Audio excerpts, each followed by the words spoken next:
Hello, it's Suzanne from Let's Go Peak District. And for this video I'm going to stay very, very close to home. So close in fact that I'm not even going to leave my own village. So I'm in Hathersage, in the heart of the Hope Valley in the Derbyshire Peak District in England. Now I know I'm a little bit biased, but Hathersage is a fantastic place. There's loads to see here. So come with me on a little tour.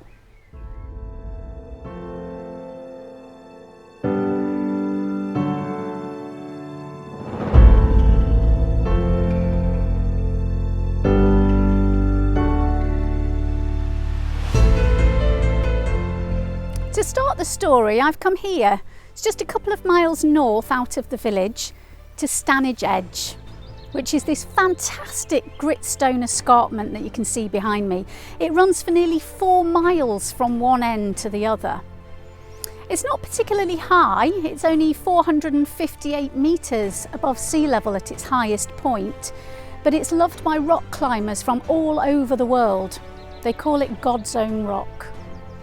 And they come here because it's got nearly 2,000 roots up its gritstone faces, so there's always a challenge for them here. But the reason I'm starting here is because this is where the first settlers in Hathersage arrived. They lived in a series of stone-walled circular huts on the moor behind me in around 3000 BC in the Bronze Age.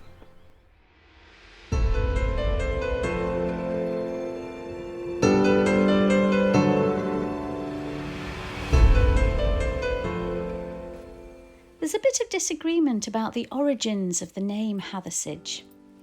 In the Domesday Book of 1086, it's listed as Hathersage, meaning a ridge settlement. But other people think it's a corruption of the words Hathersage Edge, which makes perfect sense to me because the village lies on the edge of heather-clad moors in pretty much all directions. Now Hathersage today is surrounded by beautiful hills and fresh air, but it hasn't always been like this. In 1750, a man called Henry Cocker opened a first mill here. And by the early 19th century, there were 5 mills in this little village, all making pins and needles and wire. The pins and needles were used primarily in the textile industries, and the wire was used for making everything from sieves for quarrying to ribs for umbrellas.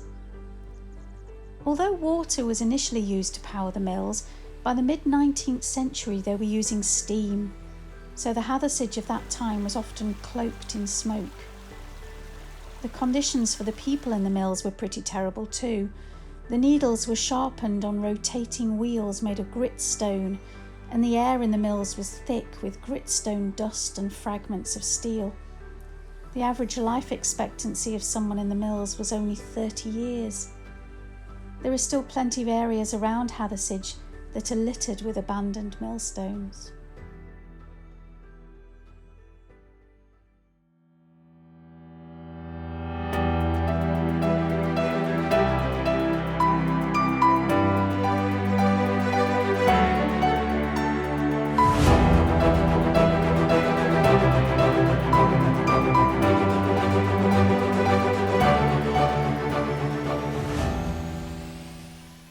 For many people, Hathersage is also connected with tales of Robin Hood and his merry men, and the village churchyard here contains the supposed grave of Little John.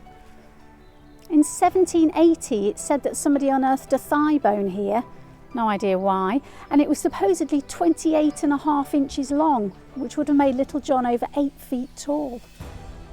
It's also said that Little John's bow and chainmail once hung in the church here, although it's not clear what became of them.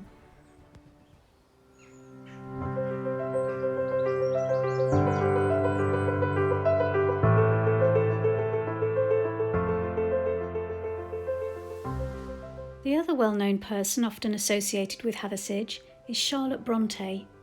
She visited the village in 1845 and stayed with her friend Ellen Nussey at the vicarage here. Hathersage was mentioned in the classic novel Jane Eyre as the village of Morton. As she approached the area, Charlotte Bronte described the hills, sweet with scent of heath and rush, soft turf, mossy fine and emerald green. This is the beautiful North Lees Hall on the outskirts of Hathersage, dating back to the 16th century. It's widely believed by scholars to be Thornfield Hall, Mr. Rochester's home in Jane Eyre. In the book, Charlotte Bronte describes the hall as being 3 stories high, a gentleman's manor house with battlements around the top. She also describes the field, wide as a park, dotted with its ancient timber.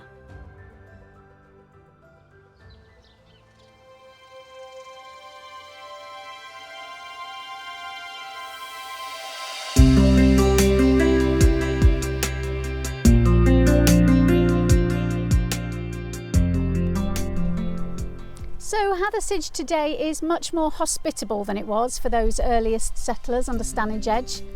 There's not quite so many outlaws as there was in the days of Robin Hood and his merry men, and it's certainly far cleaner and fresher than it was for the workers in the mills. But it's just as beautiful as when Charlotte Bronte visited, and she was so taken with the area that it inspired her to write her greatest novel.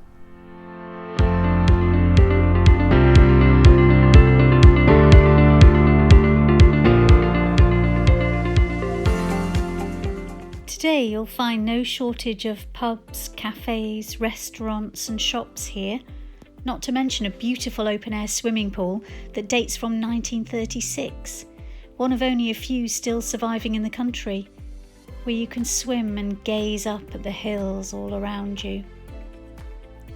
It's even got its own vineyard. So don't all rush here at once or you'll take up all the parking spaces on my street. But make sure that when you do visit the Peak District, Hathersage is on your itinerary, because I absolutely guarantee you, you won't be disappointed.